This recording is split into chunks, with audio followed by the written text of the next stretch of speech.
Hey, howdy, and welcome all to the Big and Bright Podcast. My name is Nick. This here next to me is James. Howdy. Yeah, friends, I know that it's been a bit since we've recorded, and it's a very simple solution to that. Nothing has happened in the state of Texas. Also, Nick made me not record because my beard was gone. Yeah. Whatever. Weird rules going on in the show. This man shaved his beard. For those of you guys that didn't see that last episode where you had James with no beard, I was not going to subject you to that abomination any further. Yeah, we actually have a friend who said, you sent me the episode, I chose not to watch out of protest because I couldn't deal with your beard. Yeah. Lack of beard. We lost viewership because of that episode. Because what we discovered is that James's chin is a mirage. It is. Of his beard. Yeah. Without the beard, there is no chin. There's no chin. His bottom lip just melts into his chest. Like 4 chins just go down. He looks like the Swedish, or not the Swedish chef. He looks like Beaker from the Muppets. Yeah. Your head just starts here, just kind of goes, right? That being said, that is easily the greatest tragedy to occur in the state of Texas within the past couple of days. Yeah. And you got to see it firsthand. So you're welcome. We gave you a bit of a Sabbath from that. And to be honest, not a ton's happened since then. No. There's a couple of things. I really hate admitting that, but it's really not much. I mean, really. But despite that, you should like, share, subscribe, ring the bell. Ring the bell. It says. Ring the bell. Comment. Hate comment. I don't care. If it's funny enough to me, I may comment back. You know what I call hate comments? What? Engagement. Yeah. So does the YouTube algorithm, friends. So hate comment away. We will happily have a fun little tete-a-tete with you. That'd be great. I won't. But you should absolutely engage with us. It really does help us out. Queen died. The Queen did die. Very sad. Right? It's not Texas. No, it's not Texas. It's not even America. But I mean, the Queen died. The longest 70+ years. The longest reigning monarch in the history of one of the greatest empires in the history of the world has died. Fair. I feel like you should mention that, right? All right, so there we go. We mentioned the Queen. Rest in peace, Your Majesty. Long live the Queen. Now we just got to have, what is it, Charles? Charles, yeah. And then William die, and then it's King George, and we fight him again. Win. This will be round 3. This will be George the 7th? Yeah, this would be George the 7th. Either way, it'd be round 3. We're going to win. Round 1 was Revolutionary War. Round 2, 1812. Round 3. And yeah, we'll clobber them this time. Yeah. Anyway, we don't have muskets anymore. But friends, we do want to talk about, primarily the focus of this episode is going to be discussing the election. Because, November 4th. Yeah, the election is coming 2022. November 4th, which is coming up quicker than you think, right? Yeah. It'll be here quicker than you think. I think early elections start 15th of October. Early elections start that, which it just drives me crazy. Vote on real day. Vote on the real day. It's more fun. That's what I'm going to do. I'm going to go on election day out of principle, right? Because I am not decrepit and old and unable to get out of my house, nor am I a soldier overseas. Nor am I for any reason unable to go on election day. So I'm going to go on election day as the good Lord intended. And you should too. But before we do that, I definitely want to talk about this one because you got to have some little stories like this. Because it's messed up. Here's the thing. We look at the things that are happening in schools, right? And we look at the things that are happening in Florida, which are great, right? Yeah. You get the parental rights and education bill. Awesome. Good on you, Ron DeSantis. Then you got stuff that's going on in places like New York and California, right, where kids are basically, if they're even in school, right, are being are subjected to library content, which is basically queer and transgender porn. Yeah. But you always think it's not going to be in my state. It's not going to be here. Especially if you're in Texas. Yeah. Especially Texas, because Texans, Houston gets close, but they ain't stupid, all right? Austin, well, I mean, Austin's kind of... Is that really Texas? I'm going to change the name of that town to Bruno, Texas, because we don't talk about them. What's Bruno? Bruno's from that Disney movie about Mexico. Like the magic one? Yeah, the magic. I saw it once. Yeah. So, okay. But there's a character named Bruno. We don't talk about him. We don't talk about Austin. That was going to be really clever, and I'm fairly certain most of our audience got it, and you just chose to write it. Sorry, I don't follow stuff. But when you're in Texas, you kind of have this bubble around you, right? Economically, we have this sort of bubble, which, by the way, we can talk about something else when we get to the election stuff, because there's a particular issue that I want to talk about. But economically, Texas has a certain bubble that's surrounding it, and also politically, right? So when things become really heated politically in the country, you generally have some stability here in Texas. That's not the case if you're in a place that often becomes a swing state, like Pennsylvania, like Ohio. Like like Florida used to be. Florida used to be, right? Not anymore. Michigan, right? Swing states do change, but they go through like these cycles where you've got a lot of places that can go one way or the other. Yeah. And you don't have that stability. Every political sort of scandal becomes bigger than it needs to be, I feel like, when you live in those areas. But when you live in Texas, which has pretty been solidly red for decades, you don't tend to think that this kind of stuff's going to come for you. But it does. It did. If you live in the town of El Paso, Texas, hometown to Mr. Robert Francis O'Rourke, there is a current teacher who is on administrative leave and facing termination. She might be fired. Yeah, because we found 2 or 3 articles that said fired, and it said administrative leave. So I'm going to go with administrative leave we have, but likely fired. This article, by the way, link in the description, is going to say administrative leave. I'm pretty sure she might be fired. If not, you're going to be fired. But why is she facing termination or potentially have termination, James? Because there's an 18-second video, and to be fair to her, we have no idea what built up to this. Yeah. But the comments she had kind of didn't help her story here. That's rough, yeah. Somehow it got on the subject of pedophiles. Mm-hmm. And then she got angry because you were disparaging someone. You can't judge someone. You can't just call someone a name and disparage them. We should call them MAPs. And if you don't know what that means, it's minor attracted persons. It's a nice way to say. It's a nice way to say pedophile. And the students, you can hear the background going, yeah, I'm not saying that. No. And she's like, it shouldn't matter if an adult wants to have sex with a 5-year-old. Yeah. And that's where it cuts. That's what really put the nail in the coffin. So the specific quote is, we're going to call them MAPs, minor attracted persons.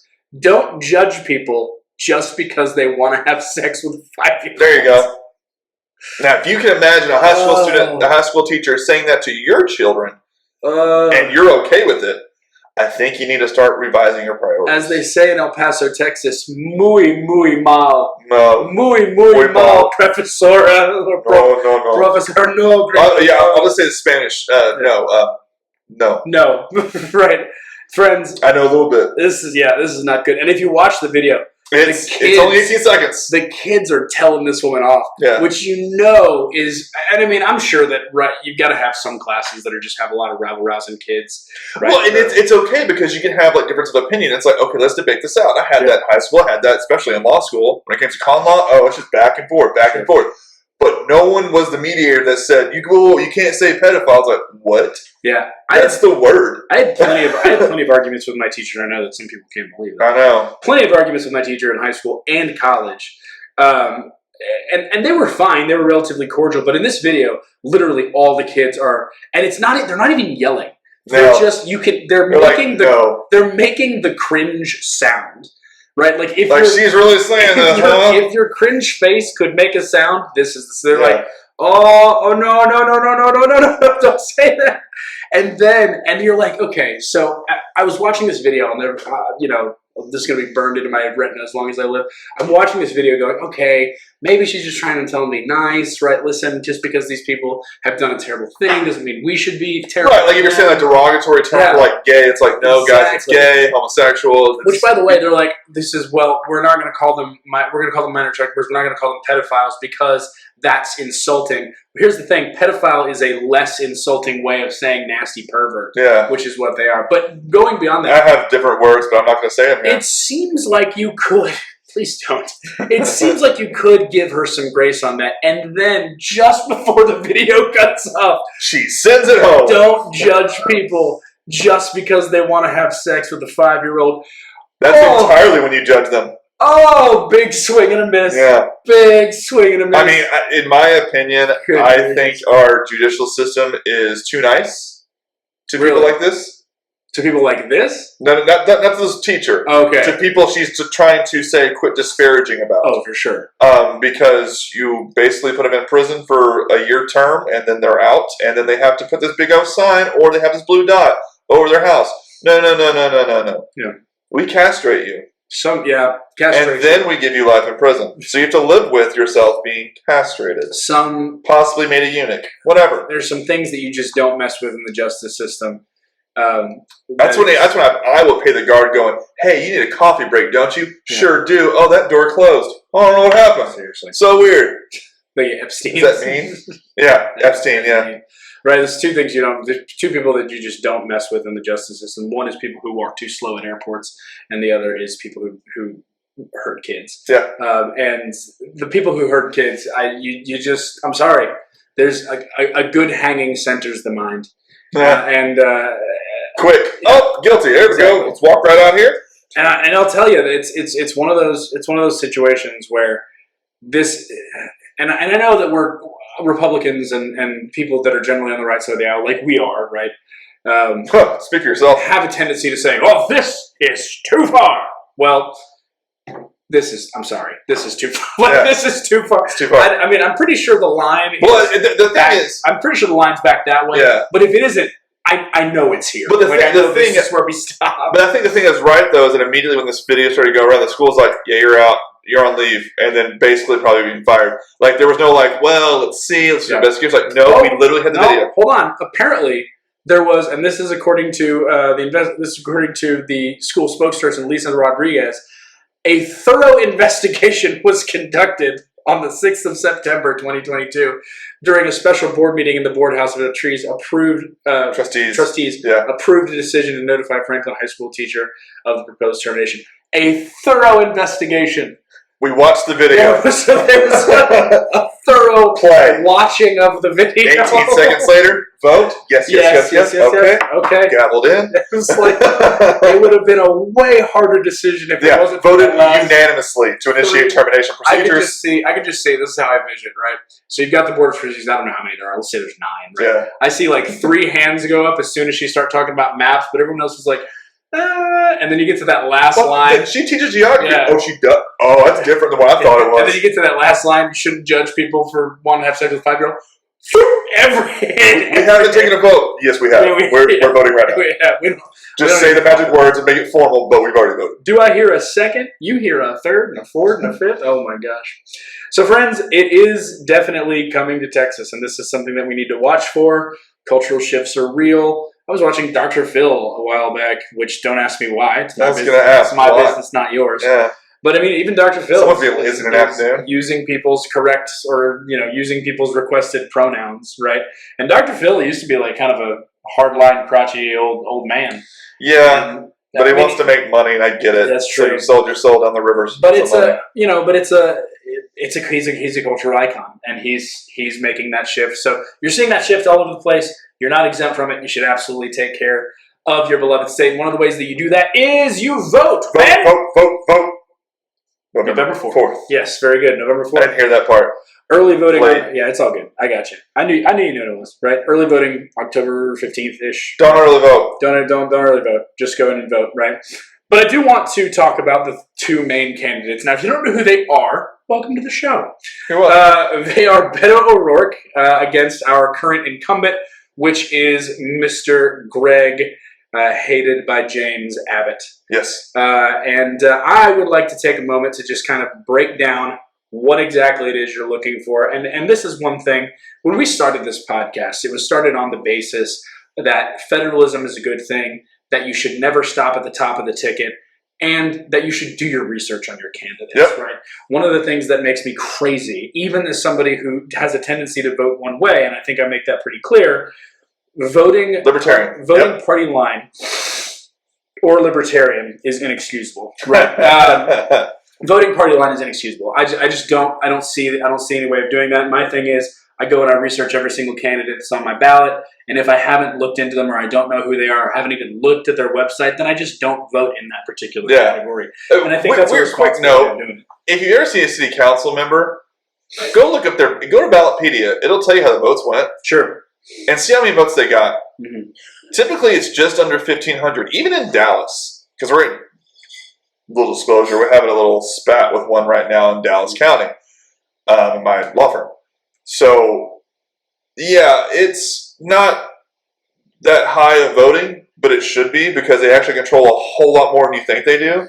So you might want to research them and vote them and not do what I used to do, which is like, that dude or gal has a cool name. Yep. Yeah. Because I didn't know who they were. No, don't do that. Don't do that. So those are the 3 rules. 1, federalism is awesome. You should absolutely focus on the people that are down the ballot. Right? Yeah. 2, Texas is all that matters. Texas is all that matters, right? 2, you should absolutely vote. And 3, research your candidates. Do not vote on party And line. 4, Texas always matters. It's true. It's 2 and 4. Yeah. It's that big of a deal. Pretty big state. If you don't believe it, right to jail. Yeah. Friends, and I understand this. You're like, oh, Beto, Abbott, I know everything that I need to know about them. Well, apart from the fact that Beto did probably one of the most horrific political stunts I've ever seen in my entire life, you do want to make sure that you at least go and see what each candidate has to say for themselves, right? As opposed to just what the news is saying about them. You want to kind of ignore the rhetoric. So here's what I'm going to do. I'm going to go to the issues portion of both websites. And you can see right here, James, I've got them both pulled up. What I'm going to do is I'm going to do 2 things. One, I'm just going to list the issues that they actually have on the website. Because that's actually a really good thing to do. If you go to a candidate and you don't want to go through all the reading, what you do is you at least say, well, what does this candidate think is important, right? What does he think will get him voted? Yeah, and then you pick specific categories, right? Specific things that you think, I think that's important too. And then maybe read elaborately on those, right? So this is what I'm going to do. I'm going to start with Greg Abbott, right? Now, let's go over here to Abbott's issues page, and I'm going to read off the following headlines. 1, grow the economy. Check. Protect individual liberty. Whatever that means. Right? Well, it's actually a very short little blurb. Defending our rights guaranteed by the Constitution. It's that is vague as possible. It is the shortest blurb on the page, right? 2, defending the Second Amendment. Much longer and more specific. There you go. All right.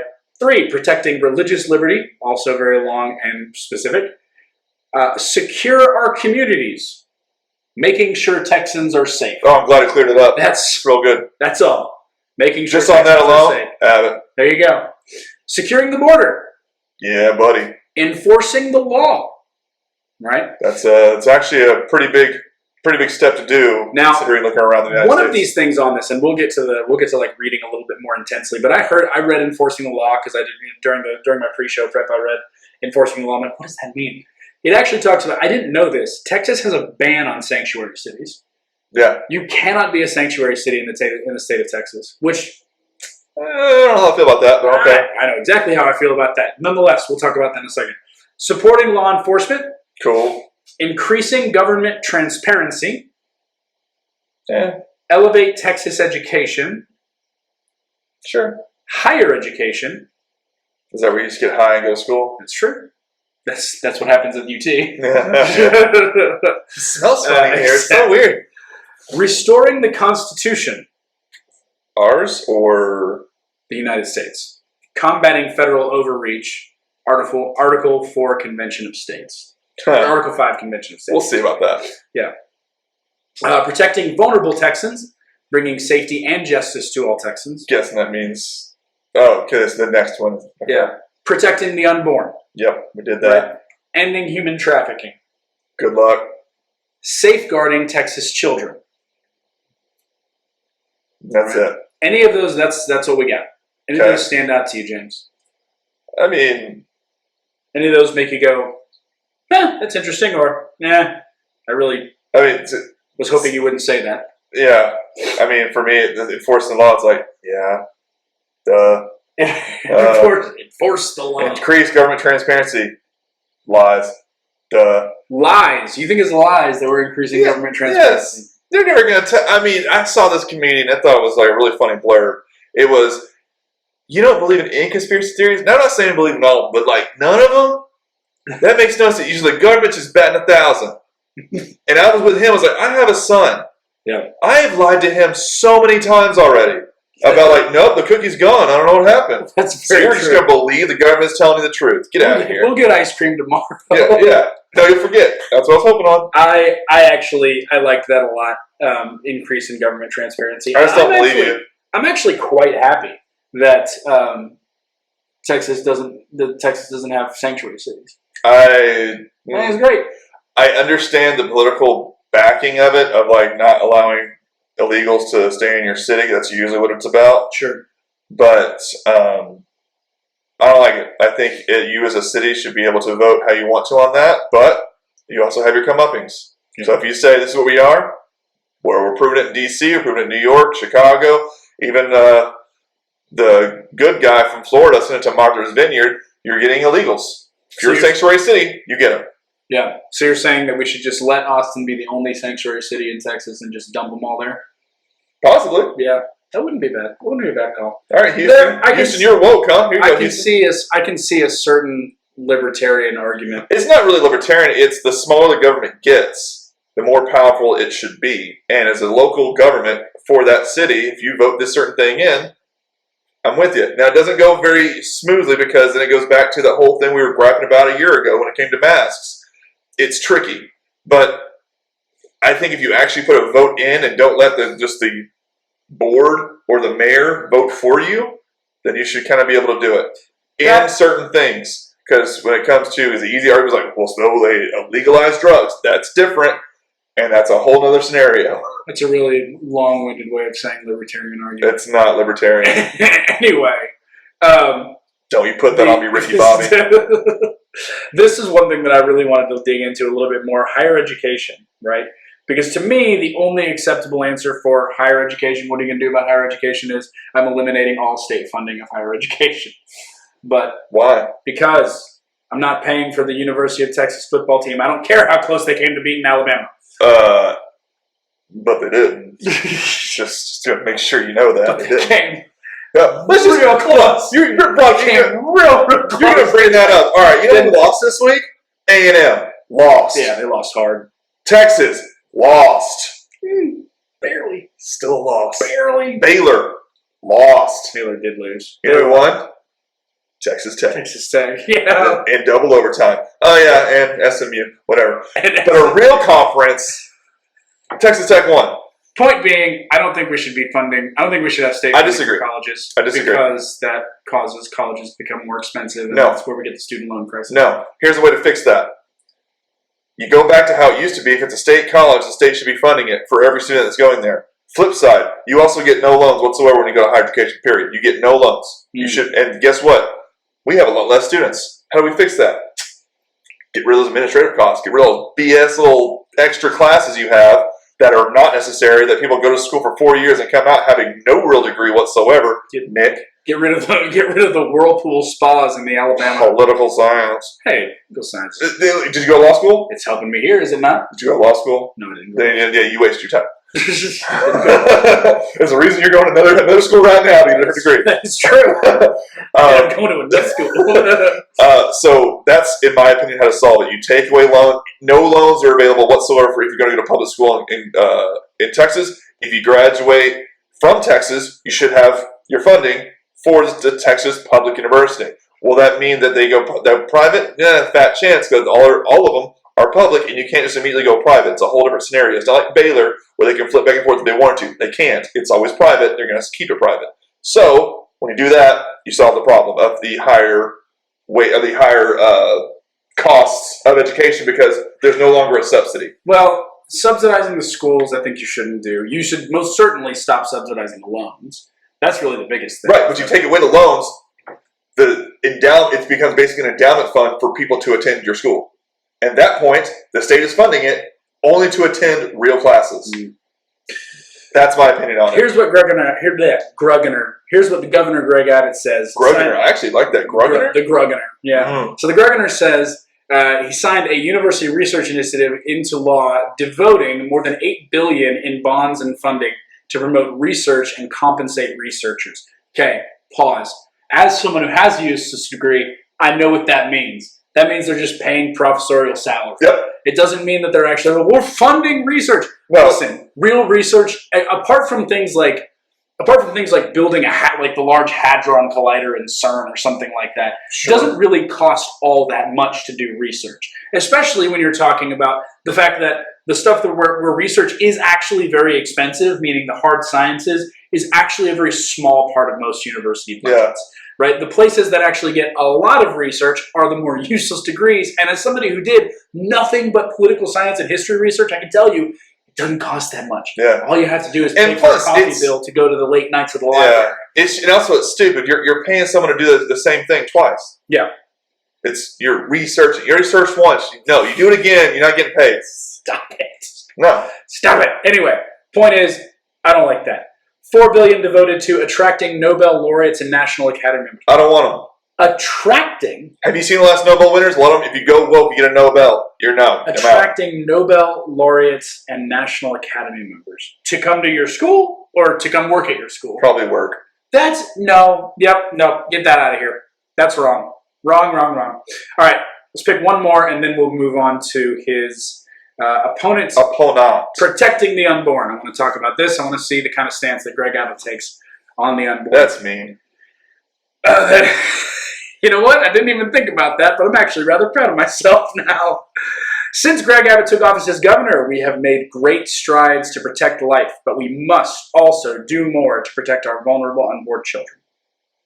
Texas ended the barbaric practice of selling baby body parts for profit. Well done, Mr. Abbott. Texas increased funding for adoption services, and Texas banned partial birth abortions. Again, well done. But more must be done to defend the culture of life in Texas. Greg Abbott wants to prevent cities and counties from using your tax dollars to fund abortions. Great sentiment. Need more specifics. Yep. That's what I'm thinking. I don't get it. We literally have a law that has a trigger law that's gone in. You can't do it anymore. That's very true. So the easiest thing is, oh, you did it? Here's some handcuffs. Like, I mean, we literally have a law that says, like, well, there's no technical about it. There is more you can do. I don't know about that. Funding adoption services. Okay, funding maybe. Crisis pregnancy centers. Giving people support. Because the next thing is, this is what people were using. Like it or not, women were using abortion as a support measure for unwanted pregnancy. Now that that rug has been taken out from beneath them, we need to show that we're going to actually care for these women, right? And that's really why you end abortion in the first place, is to incentivize that kind of behavior. So now, as a state government, we need to start funding people who are running crisis pregnancy centers. We need to start making it cheaper to adopt. We need to make it easier to adopt. Do you think there'll be more adoptions? Yeah. I don't. If you make it easier to adopt? I don't think there'll be more adoptions. I think people will just grow up faster and go like, oh, okay, I should get my crap together because I can't undo this. Okay, then make it easy. I mean, again, that's a crisis pregnancy center. Find ways to incentivize motherhood. Find ways to incentivize. I would rather do that. Yeah, find ways to incentivize. I agree. There's too much red tape when it comes to adoptions, but I get it. It's one of those like necessary evils. It's like there's too much red tape, but you can't give a child to someone who's just going to abuse it. Yeah. So you kind of have to have some of that background check red tape. It really sucks. If you want to really solve the problem of abortion, you have to incentivize marriage and family. And that's the next step. That's what Greg Abbott needs to talk about. So all in all, looking at Greg Abbott's website, here's what I'm going to say. This is very good. There's a lot of great stuff on here. It reads like an incumbent website. Yeah, it really does, right? Because it's all this sort of, it's mostly talking about things that he's already done, because he's got the record, or using this sort of like vague language that's going, hey, you know, it's me. It's old Greg, it's right? Like that.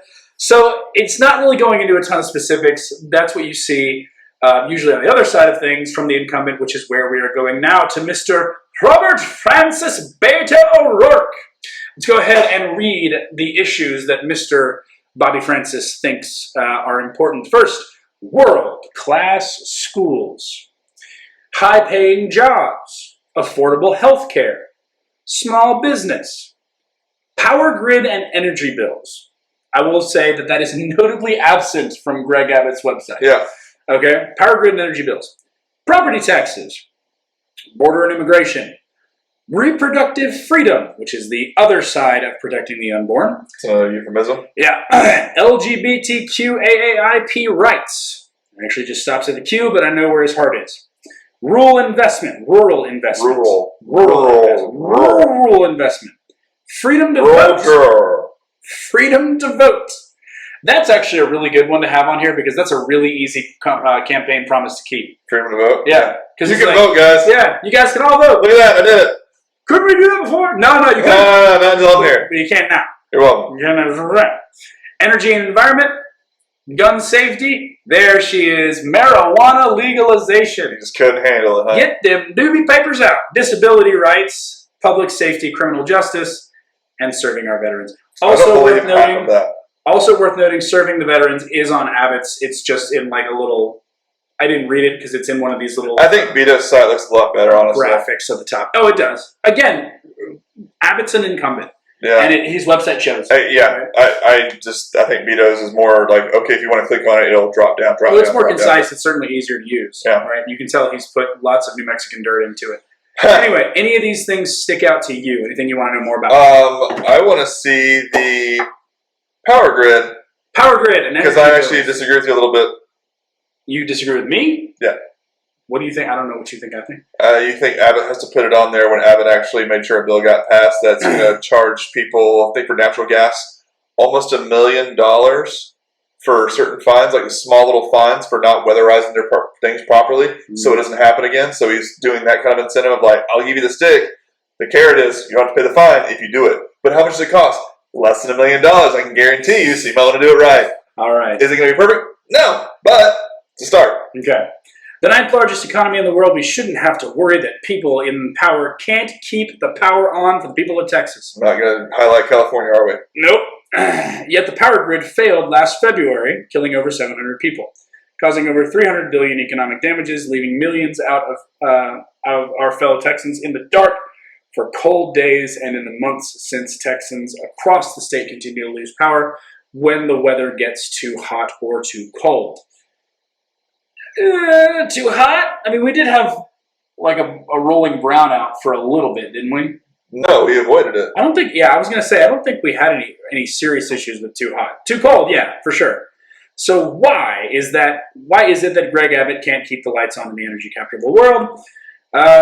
Okay, so it's because every chance he gets, Abbott chooses to prioritize the profits of energy CEOs who have donated tons of millions of dollars. Oh yeah, I remember that little tagline. Yeah. Because you've taken money from people that just happen to be wealthy, like I have, but I was doing it slyly. Even when he knows it will cost the lives of our fellow Texans. What does this mean for the rest of us? Look at your energy bill. Is this making an argument here? Is he though? I mean, it's just okay. Here's what I want to know. The corruption ends when I'm governor. We're going to redesign the power grid to prioritize Texas families, not wealthy energy corporations. We're going to fully weatherize the power grid to withstand extreme weather and connect Texans to the national grid. Nope. To connect Texas to the national grid so that we can draw down power when we need it most. Nope. We're going to prevent energy corporations from price gouging Texans in the future and dramatically reduce Texans. Yeah, you lost me there, bud. We're not going to the national. It gets worse. Much worse. It gets way worse when you go to the because then we got to start giving it to other people too. It's like, no, you were on their grid. That's on you. And the other thing is, I'm not entirely sure if this looks good, right? Weatherizing the grid sounds great. The problem is that's really expensive. Yeah, that is. And I bet you he's going to prioritize all the foo green crap. It's like we weatherize that. It doesn't give that much. Yeah. It just doesn't. We're going to weatherize it specifically for cold weather, which is a once in a decade at the most event. That event that we had back in February of 2021, and well, 2020 wasn't as bad, right? But it was 2021 where we had the massive blackouts, right? So that event in February of 2021 was bad. I'm not saying it wasn't. There was a lot that happened. There was a lot that we needed to learn from that. And honestly, heads needed to roll at the State Department, and they did. Yep. But that is that has not happened in my lifetime. Does that make sense? This is the first time that's ever happened in my lifetime. Same here. So spending all of this money to weatherize for cold weather, you're now getting into does it save just one life territory? Yeah. And that is I find that uncompelling. But credit where credit's due, Mr. O'Rourke, he actually does have something other than just Abbott didn't do good. You know what I mean? It's enough. Really. I mean, not really. Not. Have you heard the Democratic platform? Not for serious. Yeah, not for serious voters. It's not. Anyway, anything else you want to do? We did the power grid and energy bill. What do you want to do? I want to do marijuana legalization. That one or element of peace? Yeah, the element of peace. I do want to get to that because Beto didn't mention that. Abbott did. Abbott did not mention. Yeah. Abbott didn't mention. Are you a Texan? Yeah. Good. Welcome to Texas. We shouldn't be locking Texans up for a substance that is legal in much of the rest of the country. Bull crap. From the get-go. Bull crap. I've worked in DA's offices. Granted, only as an intern, but I got to see all the misdemeanor stuff. Yeah. No one was going to jail for weed. Yeah. No one. And if you're going to jail for weed, it's because it was a lesser charge. Yeah. Because you got caught dealing a lot of other stuff. You gave the dime on the guy that was your supplier. And okay, we're going to get you for the weed thing. It's going to be like 2 or 3 years. Cool? Cool. Better than 15. I'll do it. Down. Marijuana arrests have created a vast racial disparities in our criminal justice system, generated an unnecessary burden on Texas taxpayers. I literally know more white people that smoke weed than black people. And diverted, yeah, and maybe that's, okay, so here's the thing, because I'm the same way. Like, most of the people that I know that smoke weed are white. Yeah. And I actually do know a fair amount of black people, and I don't think any of them smoke weed. Yeah. But maybe that's just because of the circles we run in. Maybe we're white, white, so we tend to hang out with even, I mean, Elton East Texas, and I mean, there's a fair amount of, like, just black, white, Mexican. Over there it was Mexican, not Hispanic, Mexican. And it's most of the white kids that were doing that and the pills. And the blacks really didn't smoke weed. I've known several people, and again, like I said, I don't know any marijuana smoking black people, right? But all the white kids that I knew that smoked marijuana got busted for it. I remember having my car searched because there was a guy in my car, a passenger in my car, who at one point had a marijuana charge. So they searched my car, right? Yep. Now, and that was as a high schooler, and I didn't realize I could tell them not to search my car. Yeah. They were just big, scary police officers. Never consent. Yeah. Never consent. Can I search your car? No. Anyway, that's the point is, I know plenty of white people that get tickets for weed. That's been the constant story, though. It's always like, it's a black-white issue. It's like, no, you're trying to make it a black and white issue. And because, like, for me, it's what you're saying that only black people smoke weed. It's kind of racist, don't you think? Yeah. Well, no, it affects them more. Does it? Because, again, we're back to our issue. It's just like, no, you usually get a ticket, especially in Texas, under 2 ounces. There's no prison time. It's a ticket. Yeah. When I'm done, we will legalize marijuana and expunge the records of those arrested for marijuana possession. No, you won't. No, you won't. No, you won't, because you're going to look into those people and be like, oh, that's what you're jailed for. There was more of a backstory to this, wasn't there? Yeah. You flat out, didn't you? Oh, yeah. And we'll use nearly $1 billion in new state revenue to reduce criminal justice costs, to invest in public schools, and reduce property taxes. You won't reduce crap because of taxes. Get out of here. This is defund the police. He threw a little defund the police in there. Yeah, you won't reduce crap. You're a Democrat. Real short. Let's go to elemental P's. Yeah, let's go to the elemental P's. And then I want to at least, I'm not going to read the whole thing, but I at least want to see what he talks about with rural investments. Because that's oddly down-homish for Wow, is it that short? Oh, okay, keeps going. Oh, it is that short. It's pretty short, right? Texas is big enough for all of us, no matter who we are, who we love. But instead of delivering for all of us, Greg Abbott uses his power to demonize us, divide us, and pit us against each other for his own political benefit. Nope, just doesn't like you drag queen for kids. He has spent his entire career attacking LGBTQ plus Texans, fighting marriage equality, criminalizing the loving parents of transgender children, and supporting their kids. Under his watch, Texas still allows employers, landlords, and others to discriminate against someone for no other reason than their sexuality or gender identity. Literally, Bob Stock says you can't do that, so he's lying right there. That's a federal law. You cannot do that. That changes when we win. No. We will use our power to pass the state's first comprehensive non-discrimination law, protect the fundamental rights and freedoms of all, and make sure LGBTQ Texans know that they're not only welcome here, but that they belong here. That's when we assure that every person in this state can finally live freely as themselves and free from discrimination. No. Here's the thing. When you're talking about, the only thing that I can think of for people not allowed, like they're discriminated against at their jobs, is when there's like a certain appearance requirement for your job, like the funeral home guy. Yeah, he ended up winning though. That's where Bostock came from. Yeah, exactly, right? He ended up winning that. But that's the Bostock is a Supreme Court case. Feel free to Google it. That's the only thing that I can think of, right? Yeah. He's lying. Discrimination, right? And here's the deal. I know plenty of gay people. You're gay. We're defending a gay guy in Dallas County. Like, it's not a big deal. The one thing that is actually happening, he's worded it poorly, but this is actually happening. Criminalizing the loving parents of transgender children for supporting their kids. That's not what's happening. No. These are psychopathic parents that the children are not transgender. They're brainwashed to believe they're transgender, and the parents are forcing it. It's like owning a vegan lion.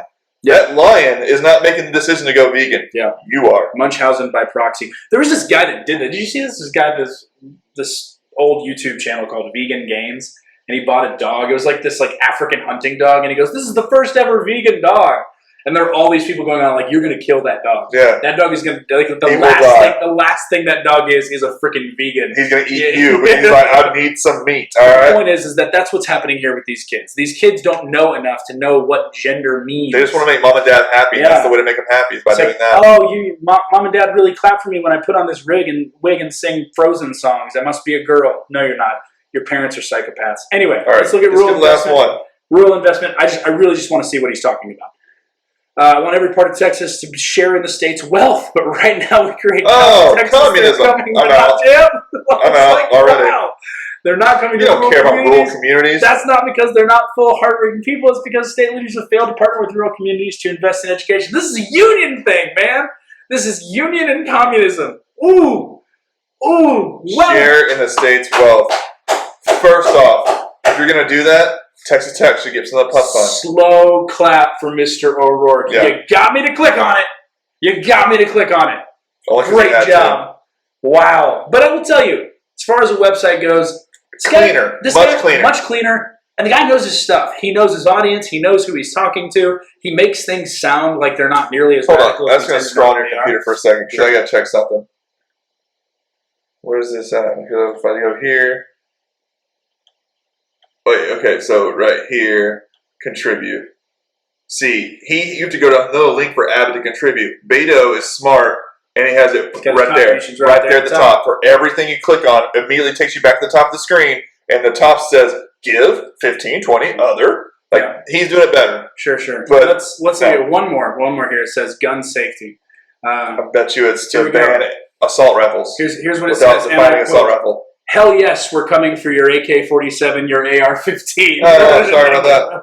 It's just the transcript from that quote. Yeah. Now, nonetheless, guys, Beto O'Rourke is doing a great job. Hold on. Let's go to the last sentence. I saw something here. No, keep going. One more. I don't believe any civilian should own an AR-15 or AK-47 when a gunman drove to a Walmart in my hometown of El Paso, like you really care, and managed to kill nearly 24 of my neighbors. You weren't living there. Shut up. And with an AK-47 in 3 minutes, it made all too clear that this is far too easy for Texans to get their hands on weapons of war and designed specifically to kill people in masses as little time as possible. Shut up. Yeah, AR-15. That's a horrible situation. AR-15 fires a 5.56 rounds, about that big. It's generally... It's an AK-47. AK-47... Same 5.56? That was smaller. No, it's a 223? Yeah, it's a smaller caliber. It's not. I don't think it takes a 223 or a 5.56. I'll look it up. The point is that the caliber that these rifles are firing is not that much bigger than most hunting rounds. A 270 is a hunting round. It's about that big. It's a massive round. Yeah, 223 is basically a 22 on steroids. It has more punch in the back. A little bit more punch to it. And is it designed? So AK-47. The other thing that's important to note when you use this phrase like weapons of war, and you hear about AK-47, you think about Samuel L. Jackson in the movies. You think that AK-47s are automatic weapons. They're not. Boom. You cannot buy automatic weapons in the state of Texas without very specific circumstances and very specific licenses. Yeah, which put you on a list for life. Yeah, exactly. An AK-47, there's really not a whole lot different than an AK-47 in the Springfield hunting rifle that your dad uses. Right, it's just a different kind of weapon. It looks meaner. That's it. It looks meaner, yeah, but that's not that big. You can make a 22 look mean. By the way, I was just trying to tell a joke about Beto O'Rourke's whole big speech. Did he try to back off from it too later on? I was like, I didn't say that, dude. We played the tape. That's not me. Yeah. Then they made him. Didn't they make him the gun czar? Yeah, I thought about it. Icky, Mr. O'Rourke.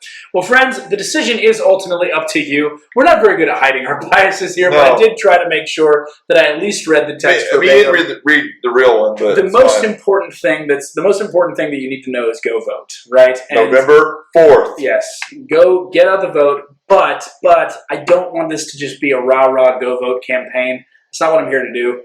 Research your candidates. Right, research the people that are going to be on your ballot. Go look them up. Ballotpedia.com is an amazing site. Find out who they are and whether or not they're worth your vote. Because you can't just keep throwing away nonsense votes on party line tickets. That's not how we operate here in Texas. We are better than that. We're the stars at night, and we are big and bright. See you next week.